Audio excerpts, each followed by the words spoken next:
Well, congratulations, you've finally done it. You've finally committed to creating your own retail or sellable, otherwise physical homebrew, third party for use with whatever dungeon crawler.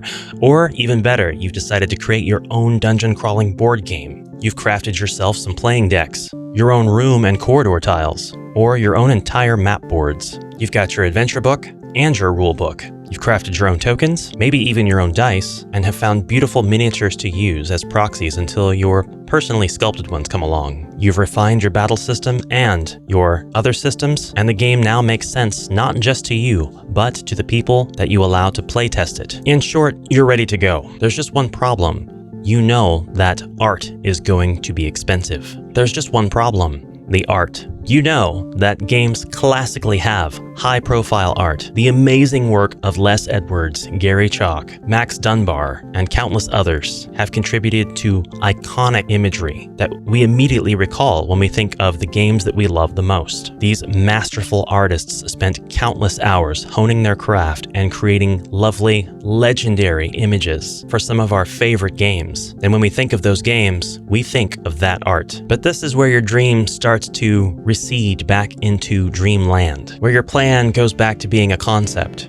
Because art is inaccessible, it's expensive, too expensive for you. Or is it really any of these things? Good art is not free, and it's not cheap, or is it? If art is the one thing holding you back from achieving the best version of the thing that you want to create and put out, then this video is for you. I have collected and curated a large amount of resources that I am going to share with you today. Art assets that cater to a variety of styles and needs and formats, all either low cost or completely free, with a variety of licenses that I'm going to help you navigate, so that your project can stay legal, above board, and legitimate, and so you don't have to worry about administrative effort going into paying royalties or signing all kinds of contracts. The resources that I share with you today will form the basis of what you will now know, or supplement your existing knowledge so that you are empowered to find more assets that you can reasonably afford. And we're going to start right away with Limotheus.itch.io, the hand-drawn icon pack. Now, everything is going to be linked in the description below, all of these links, including a link to an explanation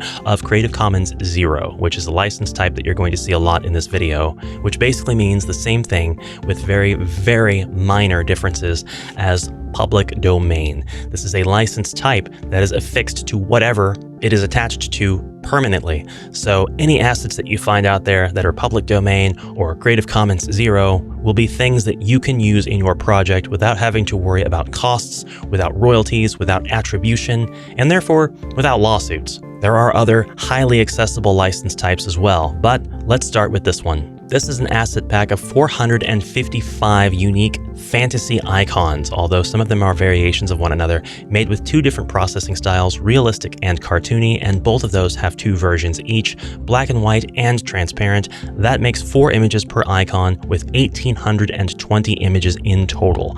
They are a fairly high resolution, all being 1024 by 1024 in pixel dimension, although some of them have a lot of empty space around the icon. So this is a bit of an example. A mushroom in a potted bed of soil, realistic black and white, cartoony black and white. You'll note that there are minor differences, but one of these might suit your overall aesthetic a little bit more, and the functionality of having them with a solid background versus a transparent might be very, very easy for whatever workflow you've got going into making sure you can have assets like this on your cards or your tokens or your board or other parts of your project. Some of these are sorted into additional folders so that there's some sortation, like elements, environment, stuff, tiled, which is all the tileable stuff, textures you can seamlessly repeat, and that contains 11 icons of those, variants, and here are some examples of the icons in different folders. This is a nice old school hand-drawn collection of assets, perfect for cartography or putting on maps.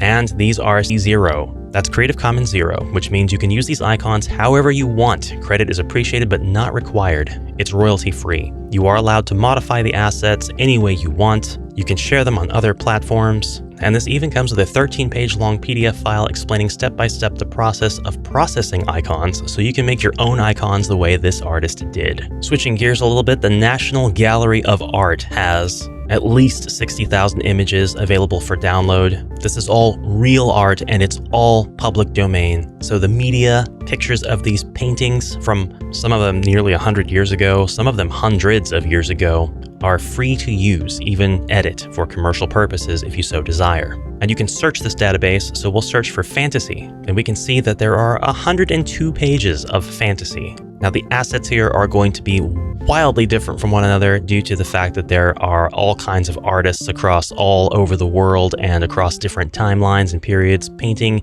and using other medias for a variety of styles. But Fantasy Farmhouse here is one example that I think is excellent. You could use this artwork on pretty much anything to represent a town. This would go well in your manual, on a card. The Fantasy of an Antique Temple from Carl Schutz has beautiful architecture. It's a little bit chaotic too, in a way. With respect to the artist, this sketch is called Japanese Fantasy, and it would make great NPC art. Now, there's so much here, you might have to do some digging to figure out what exactly you could apply to your project. So I know that I'm a personal fan of this particular artist and his architectural fantasy, because these look like really cool places to visit, and this looks like high quality, high value art that I could put in my project. You can click on the artist name and basically get a glimpse of their entire gallery, all in the same place. That's the National Gallery of Art. This is GameIcons.net, and it's one that I have pushed before. This is 4,000, over 4,000 free icons for your games. Some of these are under the Creative Commons 0 license, but most of them are going to be under the Creative Commons by 3.0 license. And this is a very, very simple license because it's still royalty free. It's still initial cost free. It's just now you do have to put a little bit of attribution text saying, hey, these icons are by Lork or Delapuita or other contributors, depending on which icons they are. Most notably, these icons are the ones used by Axion Spice's Axion Quest decks. You will find one of these icons on nearly every single one of the Axion Quest cards. And these icons look great on physical objects such as dice. I have a die here that was custom made with 6 different icons from this pack. I have no way to attribute the artists on the die itself, so the attributions will go into the text from which this die is referenced. These are pings as well as SVG files, so vector images that you can scale to any size you want, and it will look fantastic. You can also change the shape of the border as well as the colors in the image. You can transform the image right here in the browser. You can even color the individual parts of the vector image as applicable. Amazing website, amazing collection of resources. This is Taro 04, the Emperor icon for anybody interested. This is by Karo Assertion under the CC BY 3.0 license. So again, just would require some attribution. The cryo chamber icon looks really cool. You have tags here as well. So if you're looking for something specific, you can search these tags like body. And it won't be long before you start to see the icons that look very familiar from being not just in Axion Spice's decks, but across a variety of games that you might have found that were free. Now, if you're pretty well on board with the idea of simple and totally free CC0, it would be remiss of me not to mention Kenney. Kenney is a legend in the video game independent scene because this artist has created tens of thousands of free assets that you can use. Now, while these are tailored for video games,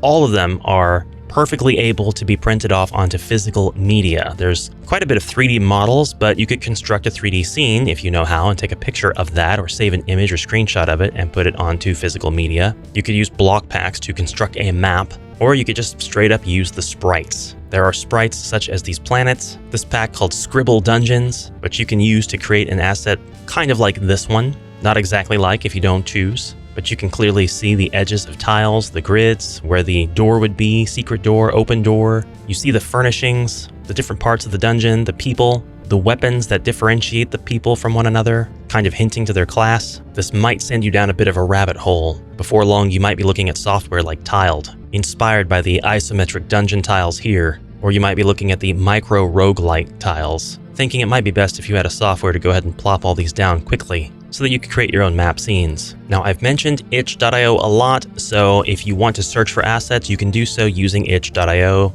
You will find a wide variety of assets that people are pushing. Right on my front page, I see Checkered Ink. Checkered Ink, again, with a pack of assets, over 10,000 in this one. in a single download for commercial use in all of your projects. And don't worry, we're going to get back to the dungeon sketches and the old school stuff here in just a minute. But something I thought was extremely important is the all fonts pack. There's 1,200 font styles in this pack for commercial use. Fonts can be kind of tricky, and they do have their own commercial uses, licenses from time to time, so it's something to keep an eye on if you're using fonts that you download off the internet for your commercial project. Mark Gosbell has got a ton of assets on itch as well. I see free science fiction TTRPG tokens and classic science fiction symbols. I see 75 plus free RPG item icons, PNG and SVG. Here's a preview of what those might look like. We've got some armor illustrations here as well, which I think is really cool. Slightly larger previews, classic cave map symbols, a free medieval font, free flat grayscale dungeon assets, which you can use in Dungeon Scrawl or any equivalent mapping tool.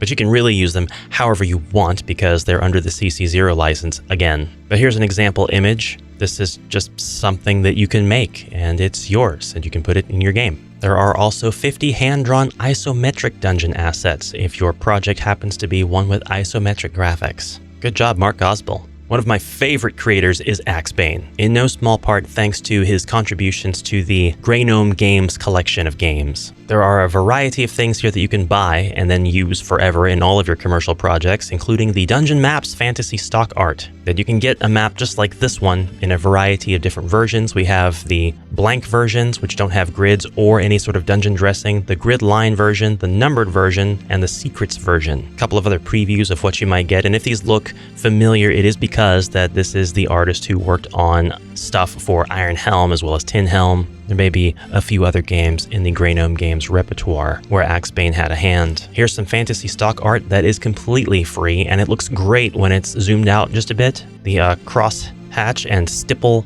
patterns for shading really sell these icons. They are very nice to look at from a distance and up close, and they're free. What's that? You need monsters? Well, Axebane's got you covered for monsters as well. And yes, these were definitely used in Iron Helm, or at least a lot of them were. But you can use these in your project as well. Art can be expensive, and sourcing art from reputable artists even more so, especially as they grow in popularity and their time becomes slimmer and slimmer. But there are artists that know this, and they want to create works that are easy to acquire. The contemporary artist understands that there may be people who want to use their works for commercial purposes, and most of the artists understand also that you're not really going to be somebody who has a one-hit wonder and gets rich overnight, thereby exploiting the work that they are so generously giving out for free or at a super low cost. And artists like these are great because they make their stuff accessible. They understand that you're not rich, you're just trying to make an indie game of some kind, whether that's an independent video game or an independent physical game. Axebane wasn't the only artist that worked on Tin Helm and Iron Helm. Greynome Games' Jason Glover himself also worked on these titles, and Jason Glover has a variety of images that you can use. These are free, and they are allowed for commercial use per the page, Free Art Assets, right on the Greynome Games website. Jason Glover does want credit, and I think that that's more than fair. We are categorized here by buildings, creatures, dungeons, items, landscapes, people, and space, just in case you want a sci-fi experience. That's right, you can use this image in your sci-fi game. Buildings include this one, this one, this one, and this one, as well as several others. Let's take a look at the creatures. I've seen this one on a couple of games on Drive-Thru RPG. This chunky Mothman, what a unit. A goblin, or perhaps subhuman. Demi-human, a horse. A goat, I repeat, a goat. An alligator man, or perhaps a crocodile man. I believe this is a goblin hero from one of Iron Helm's expansions. And then we have a wizard who needs to be put down. He just needs to be fire blasted into the next dimension. An abomination of a creature. He looks like a good boy, though. A boar man. A boar man. And then some really awesome boss images, or they don't have to be bosses, they can be NPCs or even heroes. The dungeon imagery here has different perspectives. It's all got a very consistent style, so you can use all of the stuff in your project, and it might fill a lot of gaps in terms of the art that you need for your project. I think it would be really, really cool to see old school looking art like this just about anywhere, because in my mind, this stuff is timeless. There's some weapons here as well that very closely match the style of Axebane's weapons. Landscapes also, so you can paint a more accurate picture of the hellscape upon which you are forcing your players to traverse, so you can slowly end them one by one. And then people, so images that can just represent events that are happening, or NPCs, or just express ideas in your game through cards or character boards and the like. Use it as art for the margins of your rulebook. Screaming Brain Studios is a company that has grown quite a bit since the last time I gave it attention here. Not because I gave it attention, just because I think that the person just never rests. Person or people. They just continue to make stuff. There is old school software being put to use, and it is earning its keep many times over. We have a 2D planet pack, 303 planets, 17 types,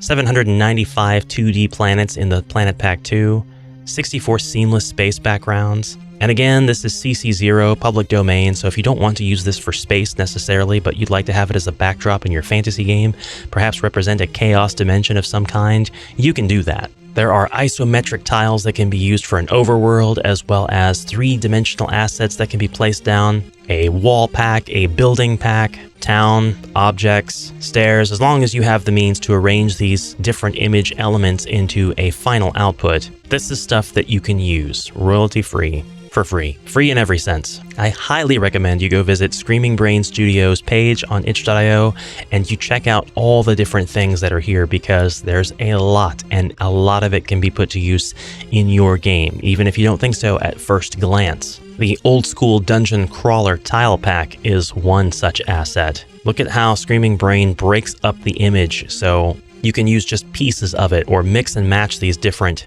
tiles to create corridors or rooms or junctions that are corners or T's. It just goes on and on. There are thousands of assets here. Okay, maybe we need to zoom out and give you some tools to create maps and images to represent the different dungeons and locales of your game. Well, Watabo has you covered. Watabo's entire itch page is full of tools, not just assets, but actual tools so that you can create these things for your game. This is the Medieval Fantasy City Generator. I just loaded the page and there it disappeared. You can right-click anywhere in the image to export the image or fine-tune what you'd like to generate. You could just click New City and it will immediately generate a new city with its own districts, its own names, its own walls, pattern, size, distribution of buildings. Right-click, let's re-roll the geometry. Re-roll the town name, the district names. Again, Red Gate, Clay Gate, Iron Way, Ambertide Road, Fenlight Gate, Cloudway Gate, Cutter's Road. You can warp points of this map dynamically. Just come in here and it will show you exactly what is going to be affected if you click and drag a node, so you can make roads way different than they were.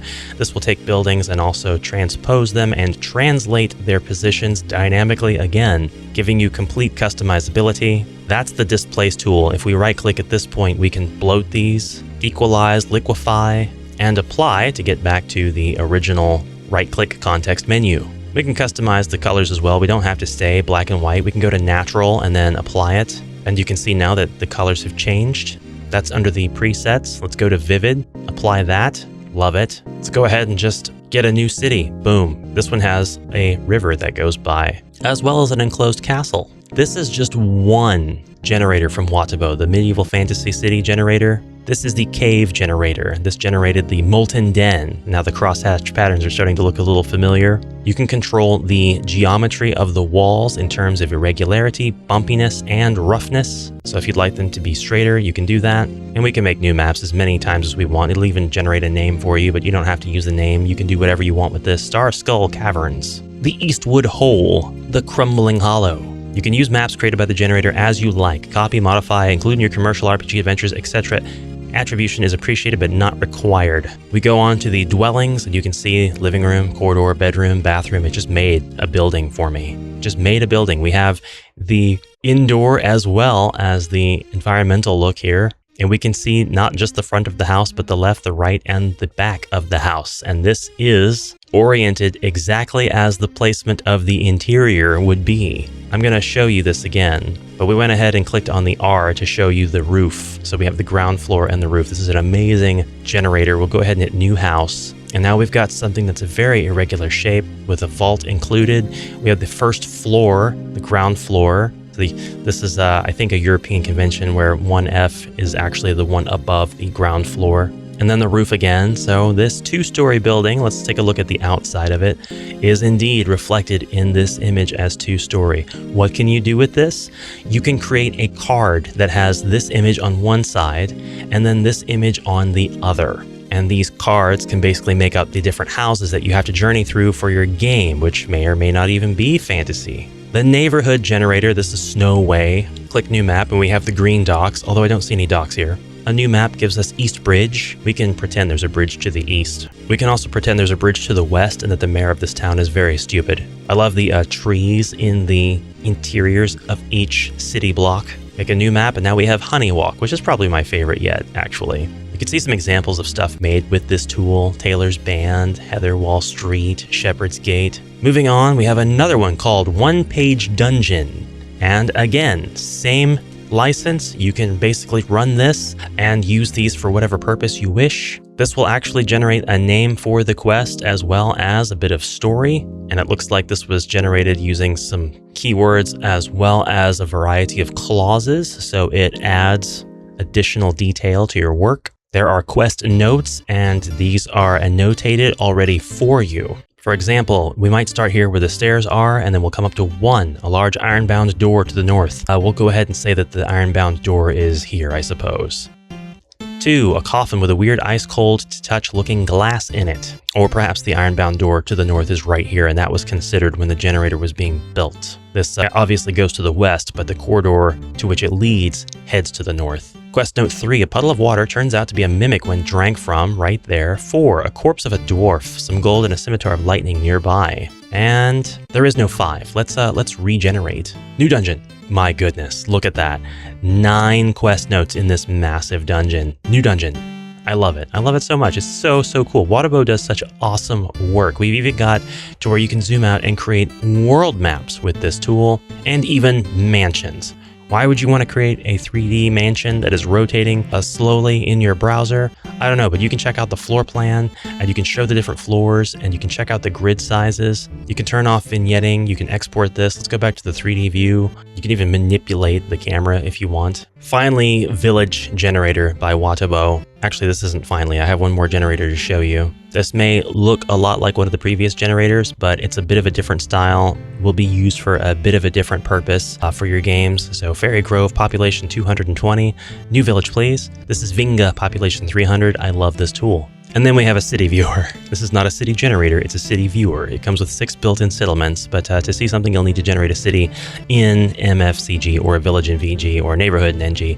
Export it to JSON and import it here. So you can actually generate a village in Village Generator, save the file, then open the file to view the city in 3D with this tool. They're all free. It's mind-blowing. Another website that you would need to really scour to see what would be here to suit your needs, but also has so many things that it would be very easy to amass a collection of things to possibly use for your game, is opengameart.org. There are a variety of licenses here, and honestly, there's probably more stuff here than there was at the National Gallery of Art website, so we won't spend any time digging through all of this, but license information is available on every single asset as part of its upload requirements. And there are a ton of sketch assets and things that you can put in your game for free here as well. And if you want ambient music, this would be a great place to go to get ambient music also. One more note, if you are making something that's digital only, this is a collection of assets that look hand-drawn for your digital project. These are not licensed for use with a physical project. This is 345 fantasy items plus 5 paper-style graphics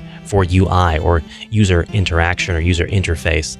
And that can be really cool if you are wanting to put like quest notes or NPC dialogue or lore, introduction, whatever inside one of these scroll type assets. This comes with a price tag, but then you are permitted to remix, edit, modify, and use these in commercial and non-commercial digital creations. And that is basically this video. Art is way more accessible than you thought possible. You just need to know how to navigate the vast amounts of art and art collections that's out there, and you need to be brave enough to look into the licenses that come with each asset to see if it actually suits your needs, because not only will the aesthetic be something that suits you, but the license type will equally be something that suits you or does not suit you. And these two things usually go hand in hand. You can't have one and not the other. I hope that this video has empowered you to check out license types and to look at the fine print on stuff and see that accessible, high quality, beautiful art for your projects is not only within reach, but is something that artists are actively trying to push and distribute for your success so that you can have a project that you really want to take and turn from dream to reality. Not just that, but a lot of these artists are artists who would love to be commissioned, and maybe that's something you can afford to do once you have sold some copies of your game using the free and low-cost art assets provided by the links in the description below. You too can make a product like Axebane's Deck of Many Dungeons using assets that are by Axebane. You too can make an Iron Helm type of project using assets from the creator of Iron Helm. And don't even get me started on the complexity and variety of games that you can make using Watabo's Generators. It's insane. That's all the time I have, so thank you very much for your kind attention. Please be sure to comment whatever you like down below, and I hope that you'll share any assets that you have found on your art hunting journey. I'll see you in the next exciting adventure. As always, thank you so much, and onward for now, brave heroes.